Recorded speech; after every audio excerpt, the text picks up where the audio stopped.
My name is Attfield.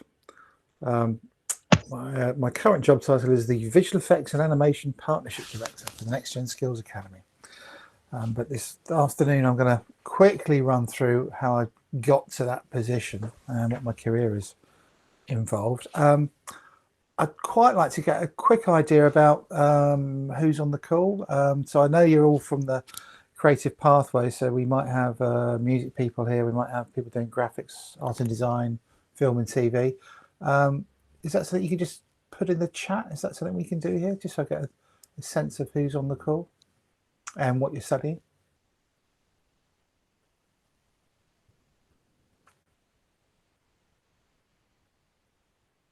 Okay, not seeing anything coming up. Oh, what's up there? There's the chat with everyone.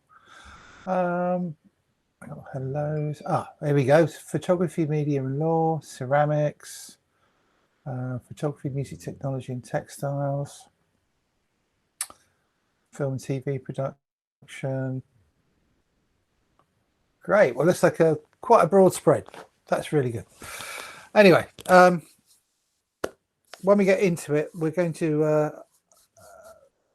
run through what the shape of my career, and then specifically some routes into areas that I work in now, which is games and animation and visual effects. And there'll be some themes throughout it, which I think whatever your interests, I hope you find helpful. So I'm going to share the screen now.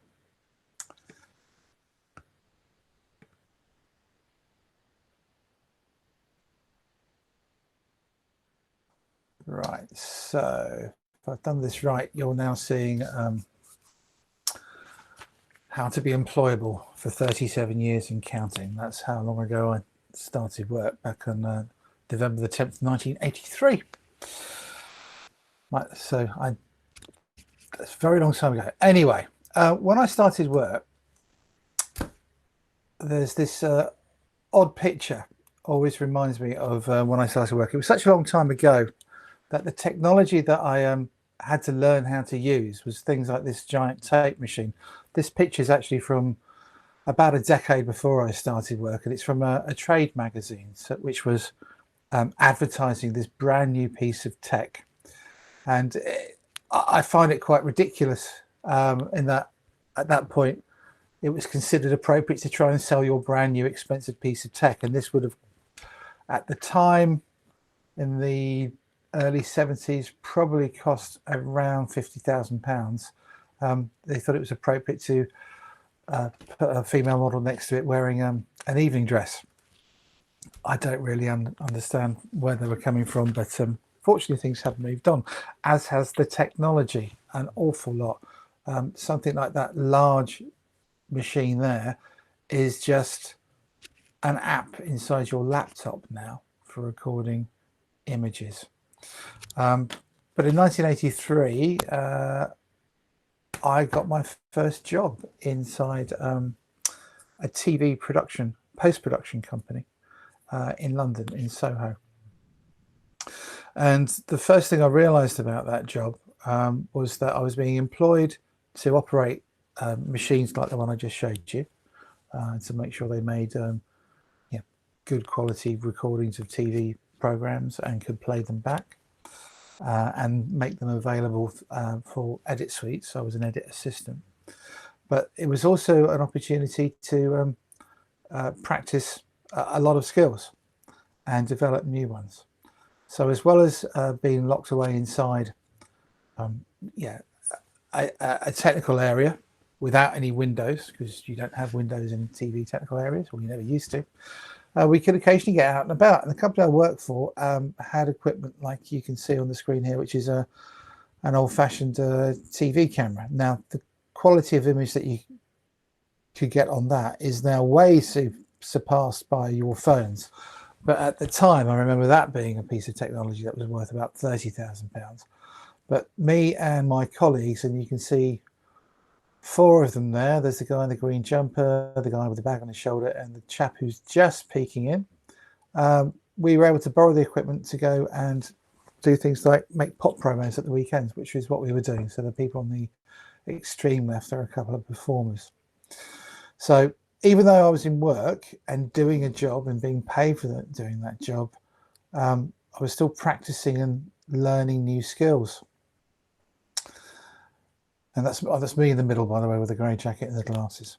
So the first thing I'd learned on the job was how to measure what was good audio and good video, what was acceptable quality, and how to reproduce it.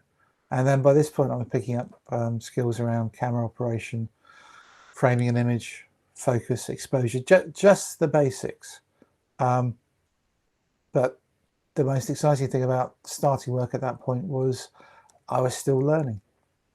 And that has been the theme throughout my career, which is one of the things I want to get across to you is that when you finish your course, it's going to be a good basis for whatever you want to do next, but you are going to carry on learning.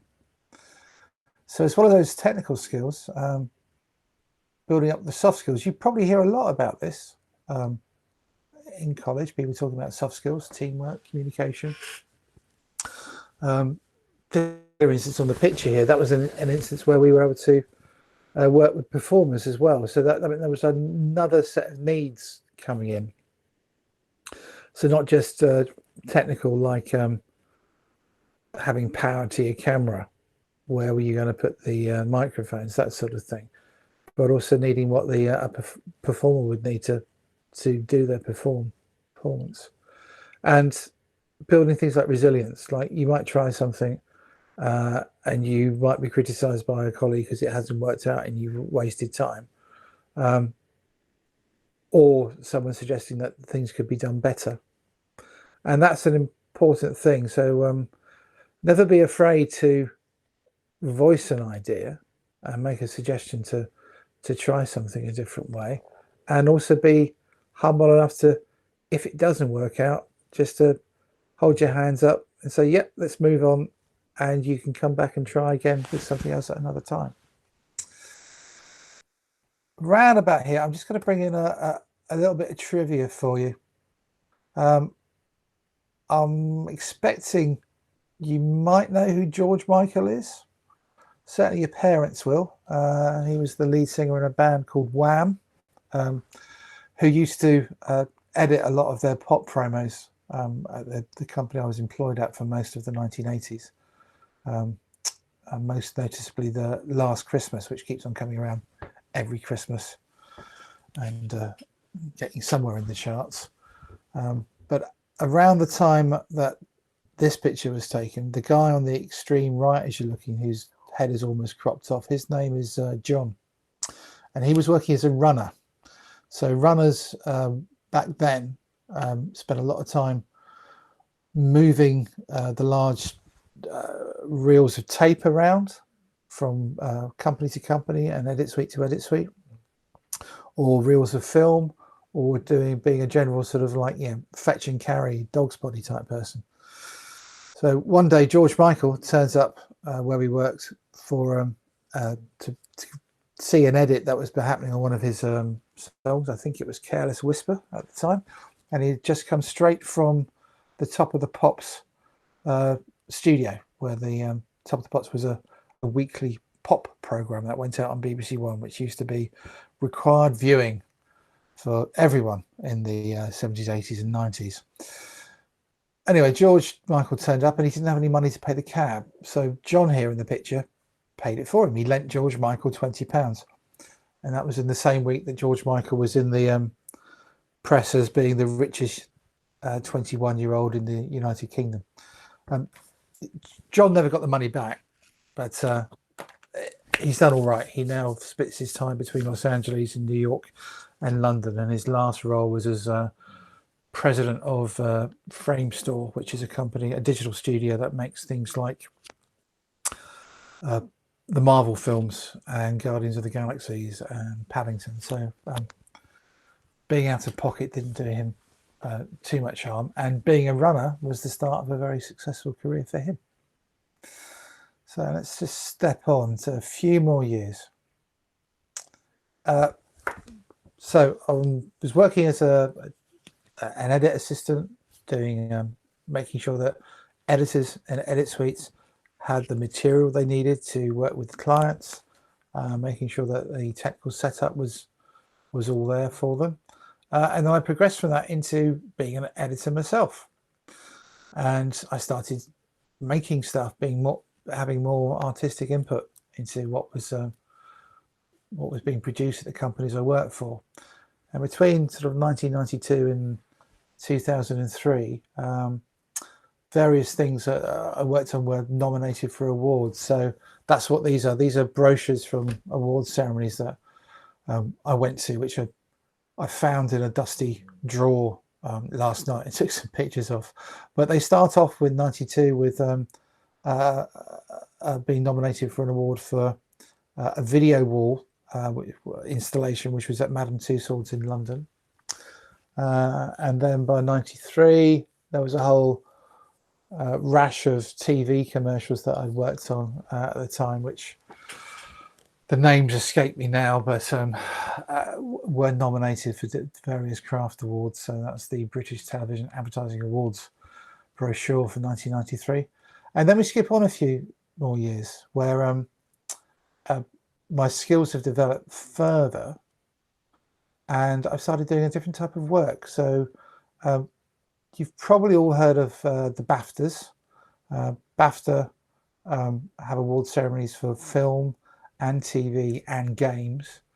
And I received a nomination for some visual effects that I'd supervised in 2002. And then again for, yes, it was 2001 was the Emmys. I've got it down as 2003 here, but that's a mistake. So the Emmys are the United States equivalent of the BAFTAs for television. So they are the equivalent of Oscars in the States, but for TV. So my work was starting to be nominated for that. And by that point, I was working on what people call high-end TV dramas. And the shows I worked on that received nominations were Hornblower, which involved us at that point mixing live action photography like you would have with any filming, with miniature sailing ships and computer generated imagery as well to set the scene for to make sea battles happen and ships get on fire and sink and all that sort of stuff. So by that point, that work had led me to develop skills in editing. So I was no longer just assisting editors, which had been a really good training ground, actually, watching other people work, asking them questions about their method and why they were doing things and what the process was going to achieve. That had always been very important. Working with specialists from other departments. Pictures are only the half the story. The other half is sound. So when I was a tape operator at the start, all I would be doing would be just making content available to people. But by this point, I'm working with specialists to discuss what the whole final piece might look and sound like. And any work that you do in television is going to have a deadline on it. There's a timescale for delivery. And you might have clients, I certainly had clients who had loads of ideas and they wanted to see them all on screen. And you might have to manage their expectations about what you could do within the time that they had with you. Because very often you'd have to get things ready for an on-air date, or if you're working in TV commercials, you might be working to a deadline of 6 p.m. so you could actually send your TV commercial out to all the TV stations. And another important skill is interpreting briefs, which I've kind of listed it here under it spans artistic as well, but it's being able to read perhaps a script that says, you know, we look out from a balcony across the French Riviera, when you know no one's going to go and shoot in the French Riviera, and what they're likely to go and do is shoot in a studio in London with a blue screen and expect you to find an appropriate background, make sure that you can help them match the lighting between what they've shot in the studio and what the lighting is in the picture, and augment it in any way to make it believable. So that gets us up to early 2000s, and I'm working on high-end TV. And then from that, a natural progression was to start working on feature films. So I'll skip through the most of them and jump onto this one, which is getting a little bit long in the tooth now. So it's I think it was released finally in 2009 or 2010. So it's probably not on the radar of a lot of you, but it does come round and again on telly. It was a British film that won Best BAFTA awards and Best Film in the Oscars. And by this point, I'd moved on from editing to being a visual effects supervisor. So I was responsible for planning a lot of the visual effects in this film.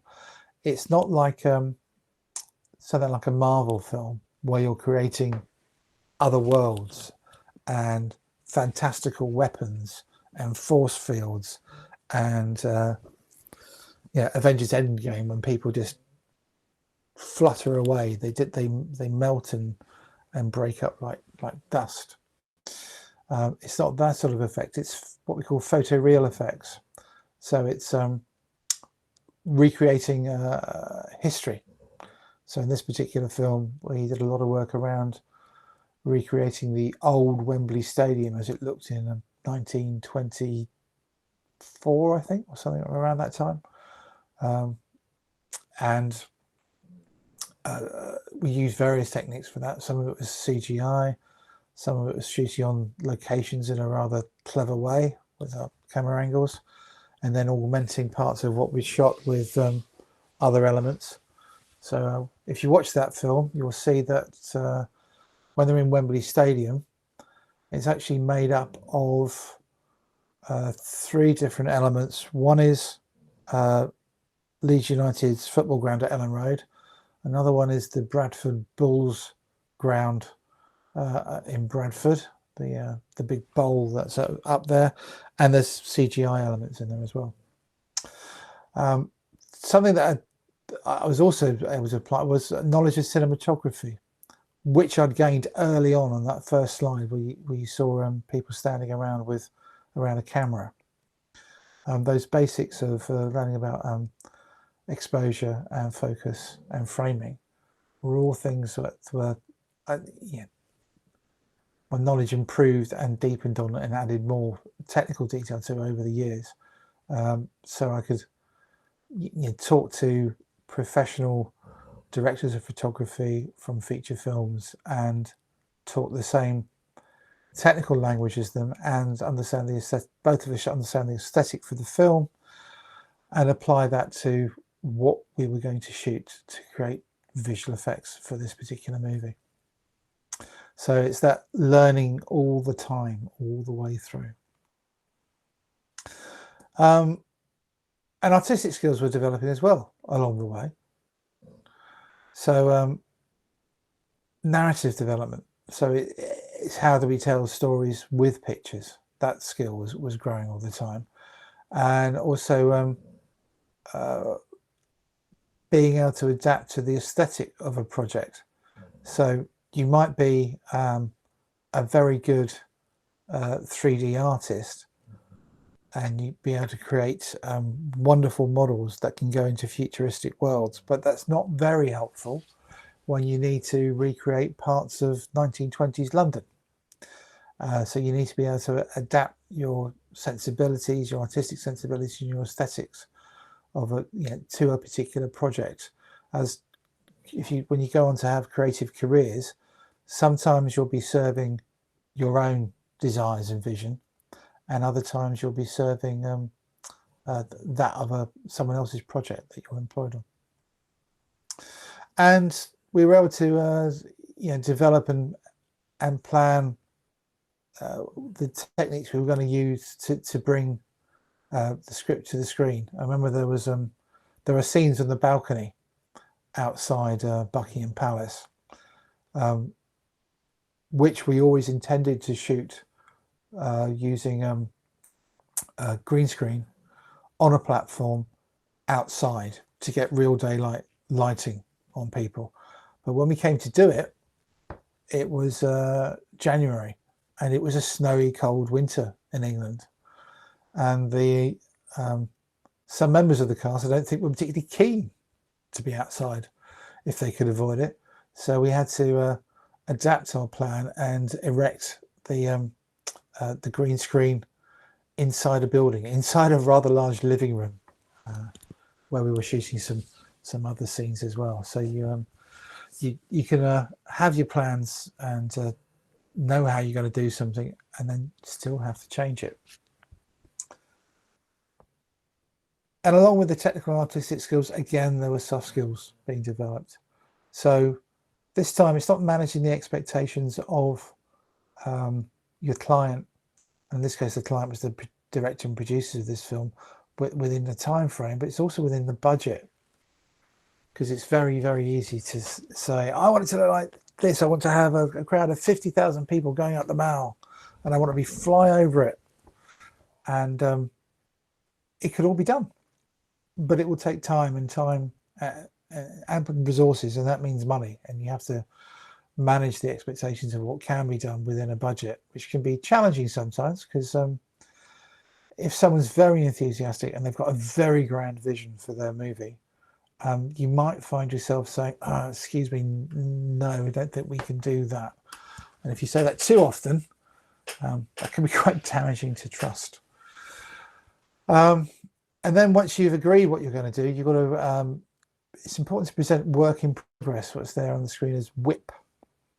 And it's important to share what you're making with people as you go along, so that you have the opportunity to, and they have the opportunity to give you feedback, and you have the opportunity to incorporate that in the final artifact that you're going to create, whatever that is. So, presentation of WIPs with the understanding to people, this isn't the finished thing. I've tried to establish timing, when events in the shot would happen, what the key elements are going to be. And then hopefully your client understands that they're not looking at the finished thing, and they'll go with you on the journey of identifying what the important elements are. And then you can go away and make a more polished version and hopefully present it as a final. And when you're doing that, you're going to possibly explain to the client that we started off with this on the script. We discussed doing something like this. You've seen the pathway steps.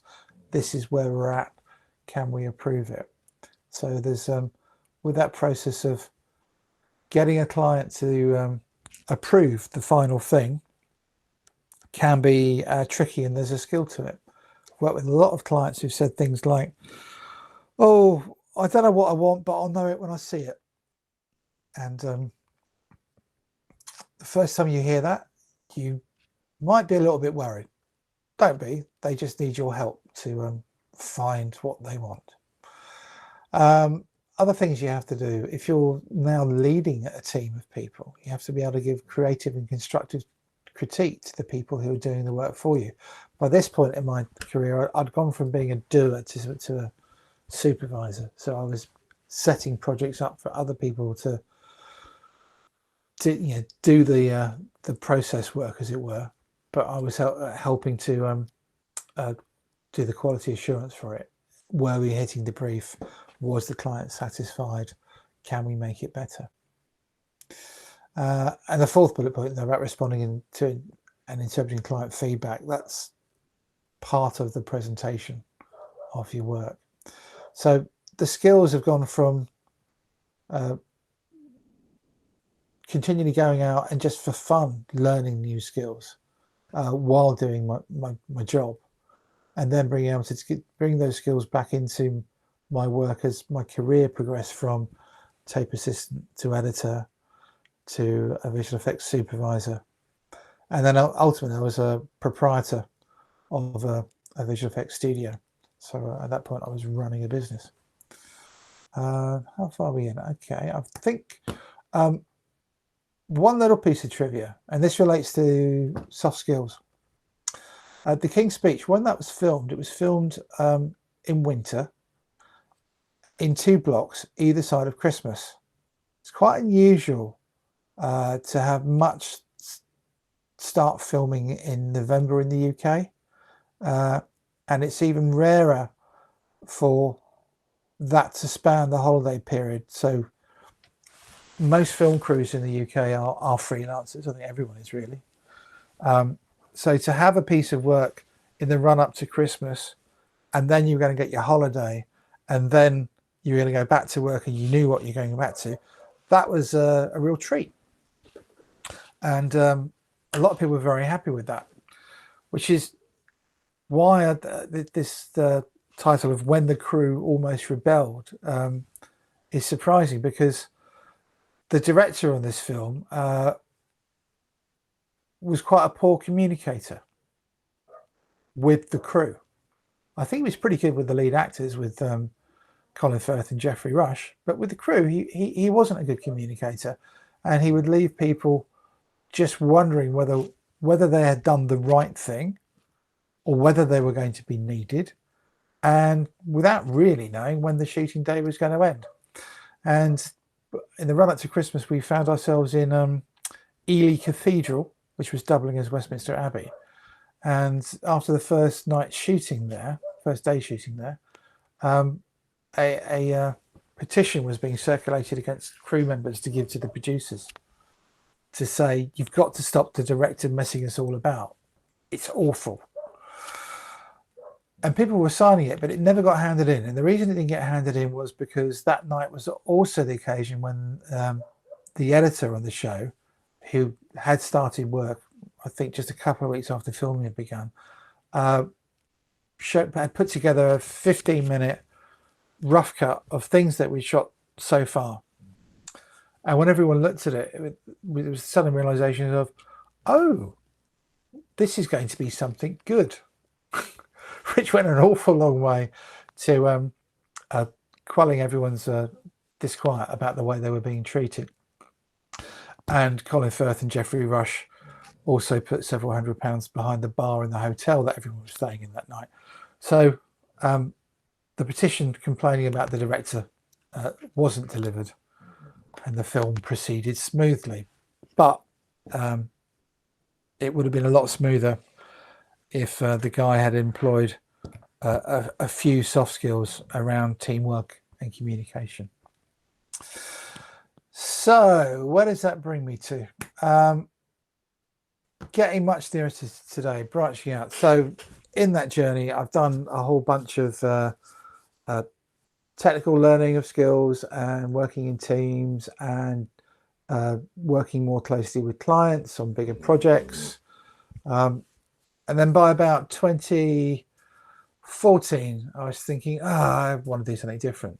So at that point, I branched out into skills and started developing courses working with games and animation and visual. What's on the screen here now, there's a slightly mad looking image on the right there of Andy Serkis, who was the actor who played Gollum, amongst other things, in his motion capture studio, where he's got a couple of artists doing some performance capture there. And on the left, we've got students from Sunderland College, actually, on this occasion, where we run a course for the Next Gen Skills Academy. That's who I currently work for. So what I do now is I help bridge that gap between industry doing things like doing on the right and making that relevant to students on the left. So that's all around games, animation, and visual effects. And the kind of thing that I would suggest for anyone looking to go into those areas, or any of the areas that you're interested in, is you need to research what your options are that are moving ahead. Here I've got 3 suggestions for organizations you could look up. Screen Skills are the sector skills body for the whole of the screen industry. So that covers TV, film, animation, visual effects, and games. And Access VFX is a voluntary body that I also do quite a lot of work with, who are, again, cover animation and visual effects and games. And they offer mentors, free mentors. You can get onto their website, put in some details about yourself, about what you're hoping to do, and they can match you up with the mentor, who might be from the UK or might be from somewhere else around the world, because Access VFX has gone global. We've got chapters in Canada, Los Angeles, Australia. I think there's one coming in Germany now, but it's all over the place. And the options you need to research is about the careers, what the careers could be, where you could be heading. Finding out is that you can find a mentor who has maybe done a similar path, or who can sort of like help guide you a little bit along that way, and be a sounding board for what you want to do. And then there are two sort of like quite structured routes of apprenticeships and higher education.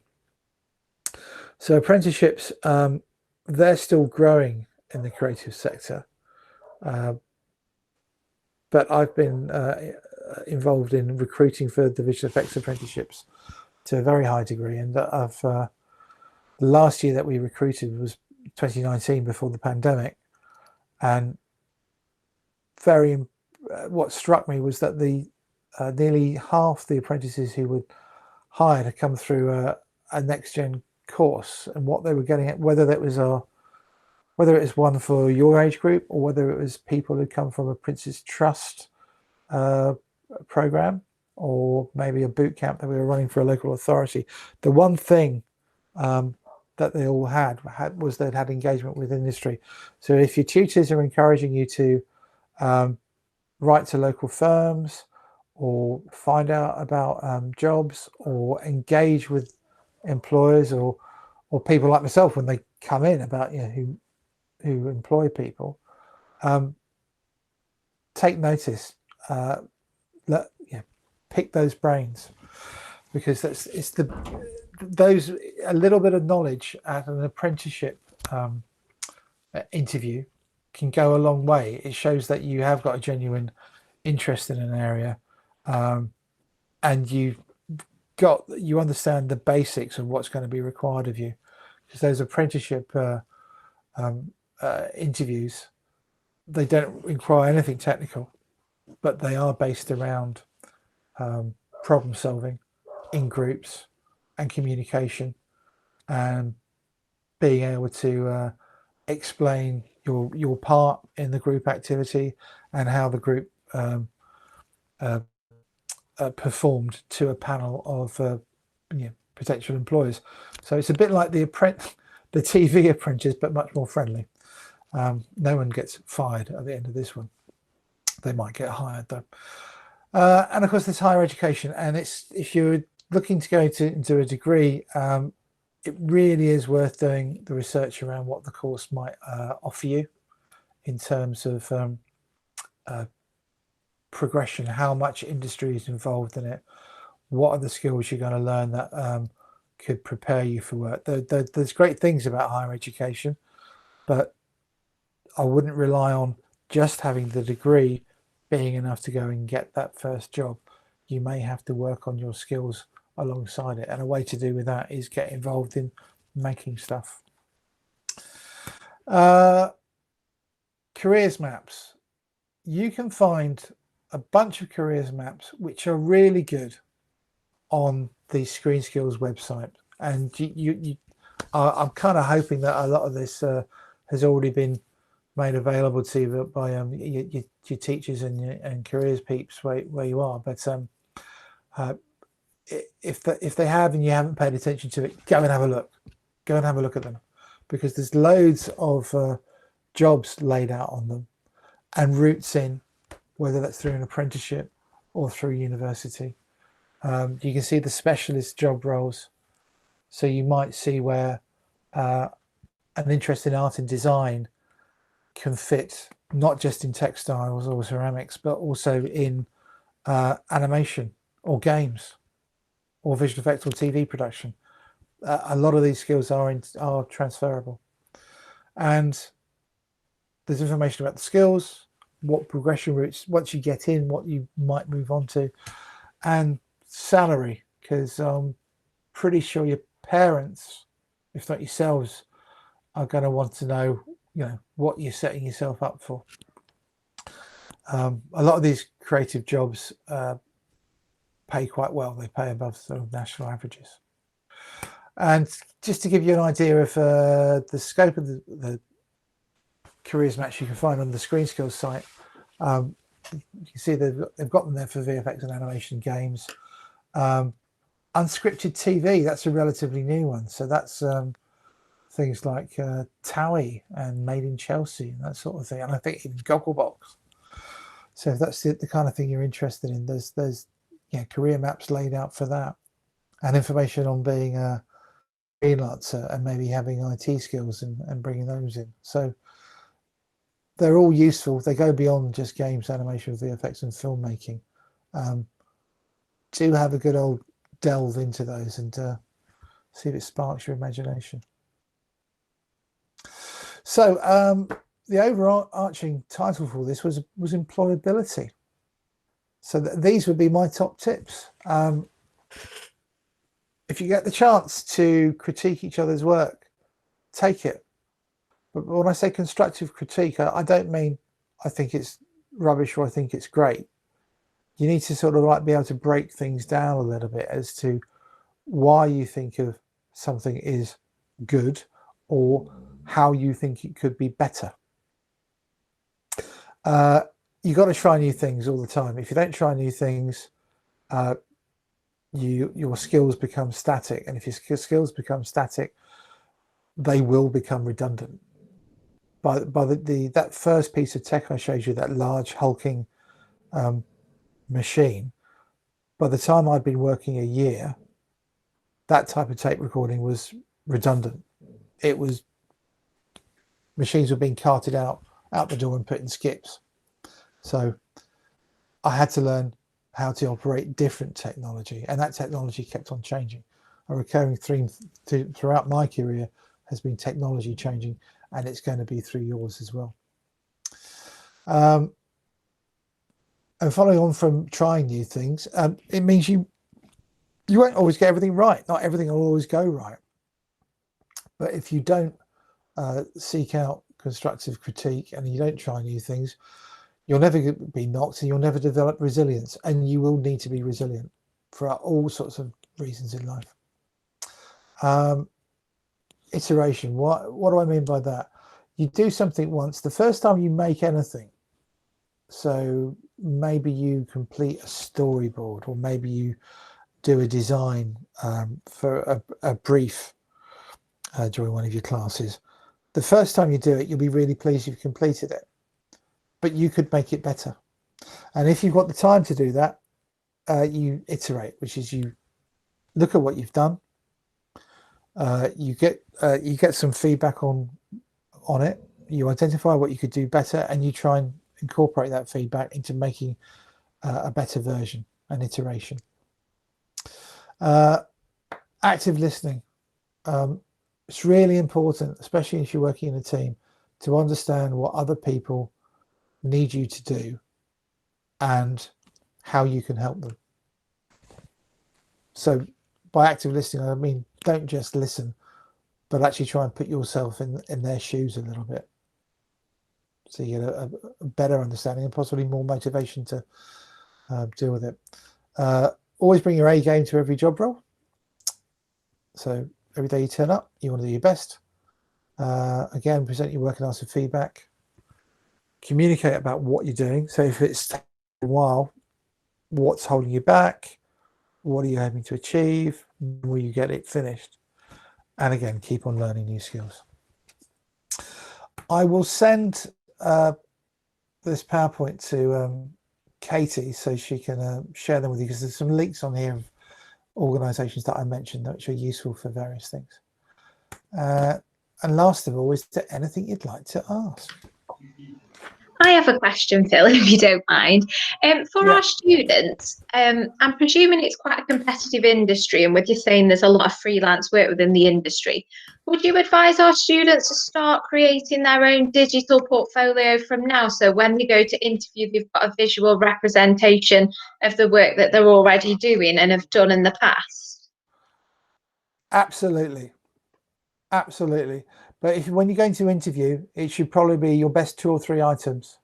Having that sort of like historical document is great for you, great for the individual to refer back to.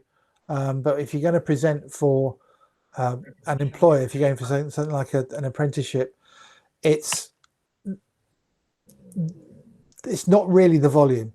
It's the top quality that you've got is the most important thing. Especially, and it's important that it demonstrates all the fundamental skills that you've mastered.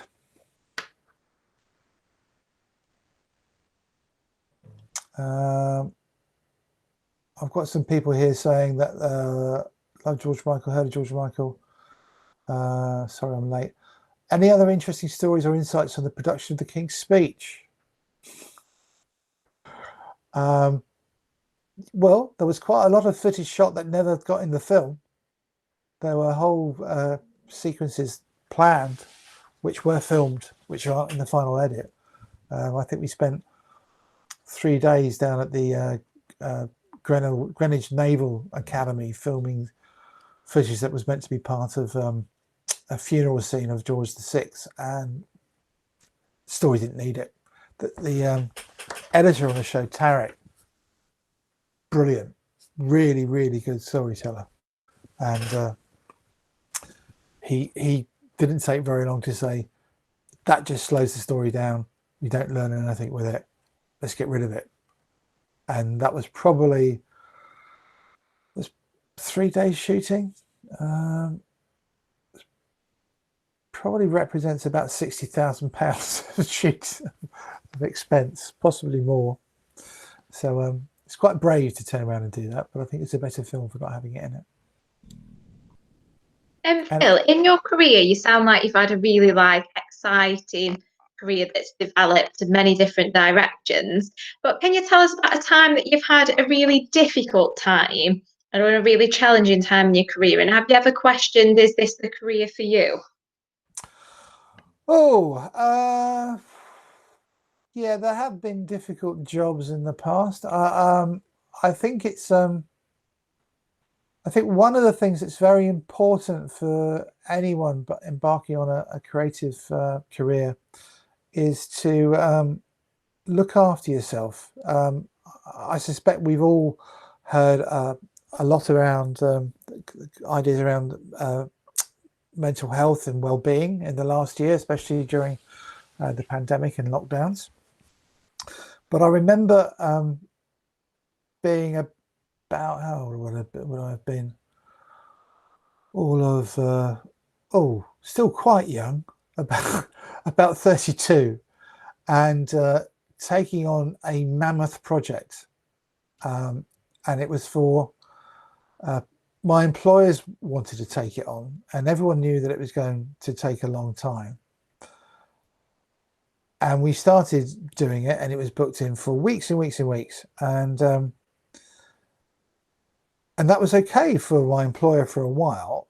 And then they realized that actually this particular job was taking up a lot of resources every day, and they decided to move it to a night shift, which I rather naively agreed to at the time, and doing a month of creative work at night, and they were long nights. They were starting at 7:30 at night and finishing at 7:30 the next morning. Took its toll, and I wasn't a happy bunny at the end of that. So when a few months later, after that show had been delivered and I think it was nominated for awards. It was, yeah, it was quite a good thing, but I never ever wanted to see it again, and I haven't watched it again to this day. A similar idea came up, which was another sort of marathon piece of work, which involved there all being one continuous shot from like the size of an atom out to beyond the moon. It was that kind of concept. I declined, and then they asked me again, and I had to decline again. So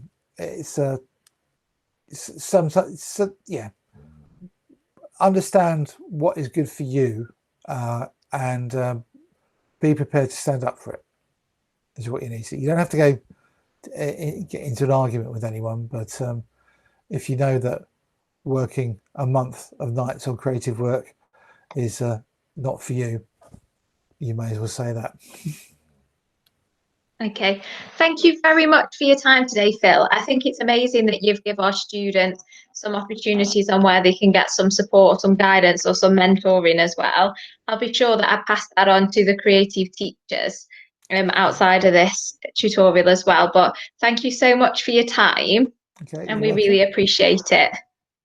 Okay, great. Well, look, it's lovely to have sort of met everyone. Yeah, good luck with your studies. Thank you very much. Bye-bye.